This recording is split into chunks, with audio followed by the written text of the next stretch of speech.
आज के इस वीडियो में हम लोग इंटरफेस के बारे में बात करेंगे, देखेंगे कि इंटरफेसेस होते क्या हैं, इसकी क्या नीड है। तो शुरू करते हैं हमारा लेक्चर। तो लास्ट कुछ वीडियोस में हमने एब्स्ट्रैक्ट क्लास और पॉलीमॉर्फिज्म के बारे में बात करी थी, तो उसी सोच को थोड़ा सा आगे लेके चलते हैं और देखते हैं इसका क्या यूज़ है। तो इसको एक एग्जाम्पल से समझते हैं। तो सपोज मुझे कुछ इस तरीके की एक एप्लीकेशन बनानी है जिसमें हमारे पास शेप्स ऑब्जेक्ट हैं और ये हमारा प्लेयर का ऑब्जेक्ट है और यूज़र जो है वो इसे ड्रैग कर सकता है। तो कुछ इस तरीके से यूज़र कर सकता है। तो सपोज हमें ये वाली एप्लीकेशन का एक क्लास स्ट्रक्चर बनाना है, तो देखते हैं वो कैसे बनाते हैं। तो लास्ट वीडियो में हमने ये शेप हायरार्की इंप्लीमेंट करी थी। तो ये हमारे पास एक शेप क्लास है जो कि पेरेंट क्लास है और ये उसकी चाइल्ड क्लासेस हैं और ये हमारे पास एक सेपरेट क्लास है प्लेयर नाम की। तो इसको कोड के थ्रू समझते हैं कि इसको कैसे इंप्लीमेंट करेंगे। तो ये क्लास का स्ट्रक्चर है जिसमें ये जो हमारी शेप क्लास है वो एब्स्ट्रैक्ट क्लास है और उसके अंदर एक एब्स्ट्रैक्ट मेथड है एरिया नाम का, और जितनी भी चाइल्ड क्लासेस हैं वो इस शेप क्लास से इनहेरिट करती हैं। अब क्योंकि ये एब्स्ट्रैक्ट क्लास है और ये हमारा एब्स्ट्रैक्ट मेथड है, तो जितनी भी हमारी चाइल्ड क्लासेस हैं वो उसको ओवरराइड करती हैं, क्योंकि सर्कल का एरिया अपना होता है, स्क्वायर का अपना एरिया होता है, सिमिलरली ट्राइंगल का भी अपना एरिया होता है। तो लास्ट वीडियो में हमने एब्स्ट्रैक्ट क्लास का यूज़ करके ये क्लास स्ट्रक्चर बनाया था। तो आई होप आप इसको समझ पा रहे होंगे। तो अगर आपने हमारा एब्स्ट्रैक्ट क्लास वाला और पॉलीमॉर्फिज्म वाला वीडियो नहीं देखा है तो मेक श्योर करें उसको भी देखें, तभी आपको इसकी नीड समझ में आएगी कि इंटरफेस की ज़रूरत क्या है। तो जितने भी हमारी शेप्स हैं उसको हम ड्रैग करना चाहते हैं, तो इसके अंदर मैं एक ड्रैग फंक्शन ऐड कर देता हूँ। तो यहाँ पे मैं एक एब्स्ट्रैक्ट फंक्शन ऐड करूँगा ड्रैग नाम का। तो इस तरीके से हम लोग एक एब्स्ट्रैक्ट फंक्शन डिफाइन कर देंगे और यहाँ पे आप देख सकते हैं एरर आ रही है। तो यहाँ पे मैं इसको ओवरराइड करके इंप्लीमेंट करता हूँ। तो यहाँ पे आप देख सकते हैं हमारे पास ड्रैग नाम का फंक्शन आ रहा है, तो इसको मैं ओवरराइड कर लेता हूँ और यहाँ पे मैं इसको सिंगल लाइन फंक्शन ही बना देता हूँ और यहाँ पे मैं लिखूँगा println circle is dragging. Similarly different classes में भी इसको पेस्ट कर देते हैं। तो यहाँ से मैं इसको कॉपी कर लेता हूँ और यहाँ पे इसको पेस्ट कर देता हूँ और यहाँ पे मैं इसे स्क्वायर लिख देता हूँ। यहाँ पे भी इसको पेस्ट कर देता हूँ मैं और यहाँ पे मैं लिख देता हूँ ट्राइंगल इज ड्रैगिंग। तो यहाँ पे आप देख सकते हैं इस तरीके से हम लोग ड्रैग फंक्शन को इम्प्लीमेंट कर सकते हैं। तो इनको कॉल करके देखते हैं। तो यहाँ पे मैं एक फंक्शन डिफाइन करता हूँ ड्रैग ऑब्जेक्ट्स के नाम से और यहाँ पे मैं पैरामीटर बनाऊंगा एक ऑब्जेक्ट्स का टाइप होगा एरे ऑफ शेप। तो ये एक सिंपल हमने फंक्शन बनाया है ड्रैग ऑब्जेक्ट्स के नाम से, जो कि एक ऑब्जेक्ट्स का एरे लेगा जो कि शेप टाइप के होंगे और यहाँ पे हम उन पे फॉर लूप लगा देंगे obj इन ऑब्जेक्ट्स। और ये जो हमारा obj का ऑब्जेक्ट है इस पे हम ड्रैग मेथड कॉल कर देंगे। तो इसको कॉल करके देखते हैं। तो यहाँ पे हम लिखता हूँ ड्रैग ऑब्जेक्ट्स और इसके अंदर हम एरे पास करेंगे।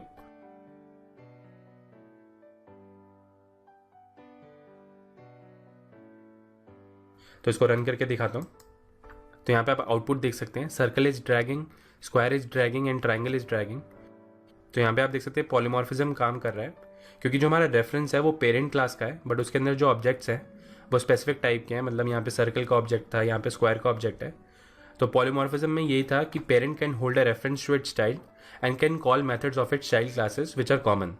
तो यहाँ पे कॉमन मेथड ड्रैग था, मतलब शेप ने ड्रैग मेथड दिया है। तो यहाँ पे आप देख सकते हैं जो हमारा रेफरेंस था वो शेप टाइप का है, बट उसने जो ड्रैग मेथड कॉल किया है वो चाइल्ड क्लास का ही कॉल किया है। तो इस तरीके से हम लोग पॉलीमॉर्फिज्म का यूज़ उठाते हैं।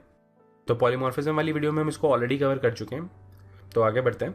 अब शेप क्लास के अंदर तो हमने ड्रैग वाला मेथड इंप्लीमेंट कर दिया है, तो हमें एक प्लेयर क्लास भी बनानी है। तो यहाँ पे मैं एक क्लास बना देता हूँ प्लेयर नाम की और इसके अंदर हम एक प्रॉपर्टी बनाएंगे नेम नाम की, जो कि स्ट्रिंग टाइप की होगी। और इसके अंदर हम एक फंक्शन ऐड करते हैं ड्रैग नाम का।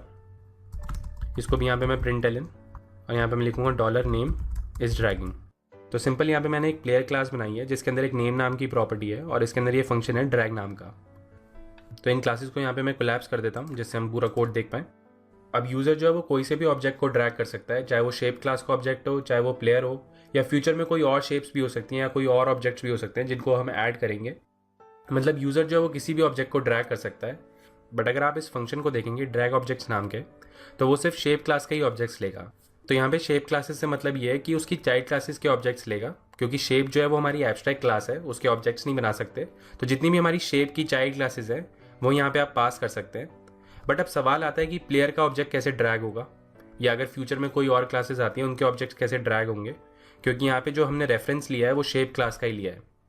प्लेयर जो है वो किसी और इनहेरिटेंस ट्री का पार्ट है। सिमिलरली हमारे पास फ्यूचर में कोई और क्लासेस होंगी, वो कोई और इनहेरिटेंस ट्री से आएंगी।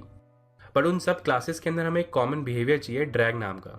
मतलब उन सारे ऑब्जेक्ट्स को हम ड्रैग कर पाएँ तो वो हमें एक कॉमन बिहेवियर चाहिए और हमें उसके साथ साथ इस पर पॉलीमॉर्फिज्म भी लगाना है।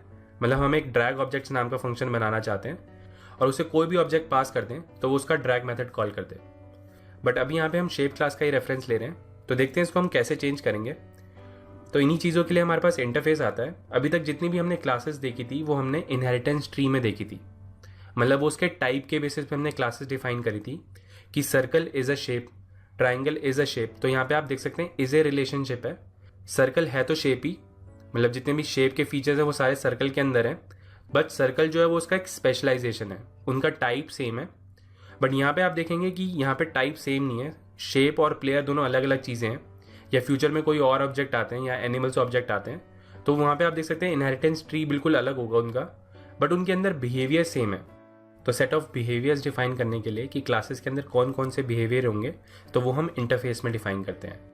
अब जिन क्लासेस के अंदर हमें वो बिहेवियर चाहिए होगा तो उस क्लास के अंदर हम वो इंटरफेस इंप्लीमेंट कर देंगे। तो इसको कोड के थ्रू देखते हैं। तो यहाँ पे हम इंटरफेस डिफाइन करते हैं। तो यहाँ पे मैं लिखता हूँ इंटरफेस, और यहाँ पे मैं इसे नाम दूंगा ड्रैगेबल, और इसके अंदर हम एक मेथड डिफाइन करेंगे ड्रैग नाम का। तो यहाँ पे मैं इस तरीके से एक ड्रैग फंक्शन डिफाइन कर देता हूँ। तो इंटरफेस जो है वो सेम बिहेव करता है एब्स्ट्रैक्ट क्लास की तरह। यहाँ पे आप कंक्रीट मेथड भी डिफाइन कर सकते हो, एब्स्ट्रैक्ट मेथड भी डिफाइन कर सकते हो। तो जैसे ही आप यहाँ पे कोई फंक्शन डिफाइन करोगे और उसकी कोई बॉडी नहीं दोगे तो वो बाय डिफॉल्ट एब्स्ट्रैक्ट होगा, यहाँ पे हमें एब्स्ट्रैक्ट लिखने की जरूरत नहीं है। तो इस तरीके से हम लोग एक इंटरफेस डिफाइन करते हैं।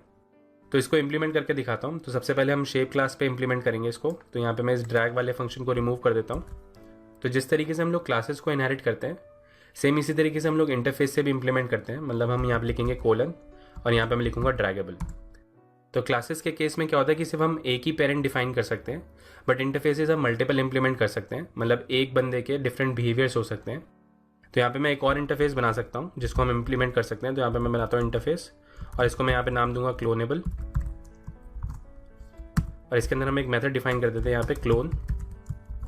तो यहाँ पे आप देख सकते हैं इस तरीके से हम लोग मल्टीपल इंटरफेसेस इंप्लीमेंट करते हैं। तो यहाँ पे मैं लिखूंगा कॉमा और यहाँ पे मैं क्लोनेबल को इंप्लीमेंट कर सकता हूँ। तो यहाँ पे आप देख सकते हैं एरर आने लग गई जितनी भी हमारी चाइल्ड क्लासेस थी, क्योंकि ये जो हमारा मेथड है ये बाय डिफॉल्ट एब्स्ट्रैक्ट है। तो जैसे ही आपको इंटरफेस में मेथड डिफाइन करते हैं और उसकी कोई बॉडी डिफाइन नहीं करते हैं तो वो बाय डिफॉल्ट एब्स्ट्रैक्ट होता है। तो यहाँ पे आप देख सकते हैं क्लोन नाम का मेथड जो है वो मिसिंग है। तो यहाँ पे आप इस तरीके से मल्टीपल इंटरफेसेस को भी इंप्लीमेंट कर सकते हैं। तो अभी के लिए इसको मैं यहाँ से रिमूव कर देता हूँ।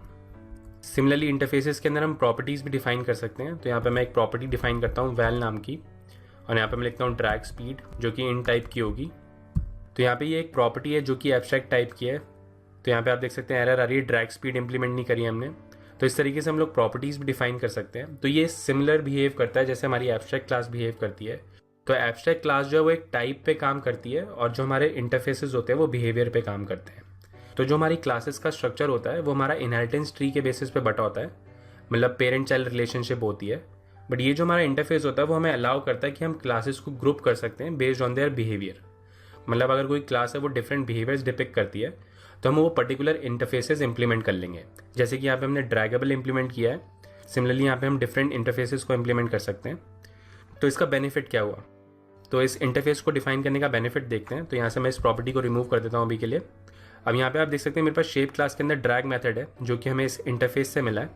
अब मैं चाहता हूँ कि जो हमारी प्लेयर क्लास है उसके अंदर भी ये वाला बिहेवियर हो, तो मेरे को सिर्फ यहाँ पे इस इंटरफेस को इंप्लीमेंट करना पड़ेगा ड्रैगेबल को, और यहाँ पे मुझे इस ड्रैग मेथड को ओवरराइड करना पड़ेगा।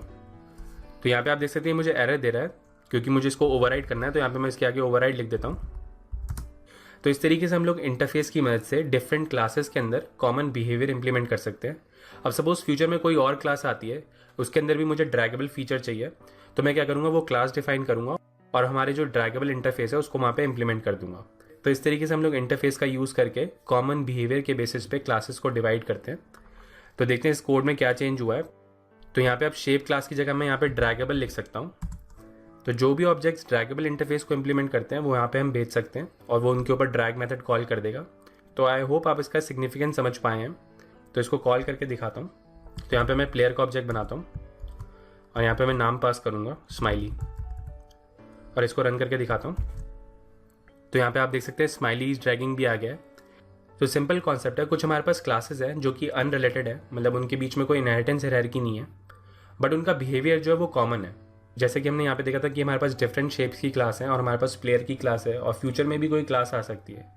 तो उनके जो बिहेवियर था वो कॉमन था कि हम उन्हें ड्रैग कर सकते हैं। तो हमने क्या किया कि हमने उस ड्रैग बिहेवियर को एज एन इंटरफेस इंप्लीमेंट कर दिया। अब एक क्लास जो है वो मल्टीपल इंटरफेसेस इंप्लीमेंट कर सकती है, मतलब वो मल्टीपल बिहेवियर्स इंप्लीमेंट कर सकती है। मतलब एक ऑब्जेक्ट जो है वो मल्टीपल बिहेवियर्स डिपिक्ट कर सकता है।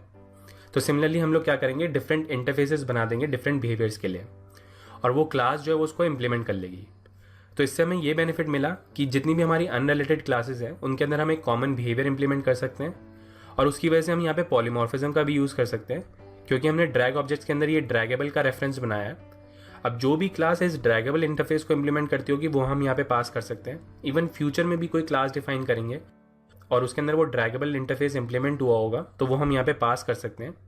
तो इस तरीके से हम लोग फ्यूचर रेडी कोड लिखते हैं, मतलब हम एक्सटेंसिबल कोड लिखते हैं पॉलीमॉर्फिज्म की मदद से और इंटरफेस की मदद से। तो एक बार स्लाइड्स पर चलते हैं। तो इंटरफेस के अंदर हम लोग क्या करते हैं, हम ग्रुप करते हैं ऑब्जेक्ट्स को बेस्ड ऑन देयर बिहेवियर, ना कि वो है क्या। तो इसकी वजह से हम लोग अनरिलेटेड क्लासेस के बीच में पॉलीमॉर्फिज्म यूज़ कर पाते हैं। तो ये था हमारा इंटरफेस के बारे में। तो एक कॉमन टर्मिनोलॉजी यूज़ करी जाती है इंटरफेस के लिए कि इंटरफेस जो होता है वो एक कॉन्ट्रैक्ट होता है। अब ये सिंपल सी बात है कि आपने एक इंटरफेस डिफाइन कर दिया, उसके अंदर कुछ एब्स्ट्रैक्ट मेथड्स डिफाइन करे हैं। एक तरीके का कॉन्ट्रैक्ट हो गया कि भैया जो भी इसको इंप्लीमेंट करेगा वो उसको इसकी बॉडी देनी पड़ेगी। मतलब उस क्लास ने एक कॉन्ट्रैक्ट साइन कर दिया कि भैया अगर मैं इस इंटरफेस को इंप्लीमेंट करूंगा तो जितनी भी इसके मेथड्स हैं वो उसकी बॉडी मैं दूंगा। तो इसलिए हम इंटरफेस को एक कॉन्ट्रैक्ट भी कहते हैं। तो आखिरी में अगर मैं इंटरफेसेस के कुछ की पॉइंट्स डिफाइन करूं तो हम लोग क्लासेस को डिवाइड करते हैं बेस्ड ऑन देयर बिहेवियर, मतलब वो किस तरीके से बिहेव करती है और उसके अकॉर्डिंग हम इंटरफेसेस बनाते हैं। इंटरफेसेस के अंदर हम लोग एब्स्ट्रैक्ट मेथड्स भी डिफाइन कर सकते हैं, यानी जिनकी बॉडी नहीं होती, और कंक्रीट मेथड भी डिफाइन कर सकते हैं जिनके अंदर बॉडी होती है। एक इंटरफेस मल्टीपल इंटरफेसेस को इंप्लीमेंट कर सकता है और एक क्लास मल्टीपल इंटरफेसेस को इंप्लीमेंट कर सकती है। बट क्लासेस के केस में क्या होता है, सिर्फ एक ही पेरेंट डिफाइन कर सकते हैं, यानी हम सिर्फ एक ही पेरेंट क्लास डिफाइन कर सकते हैं। तो ये हमारे कुछ की पॉइंट्स थे इंटरफेस के बारे में। आई होप आपको ये समझ में आया होगा।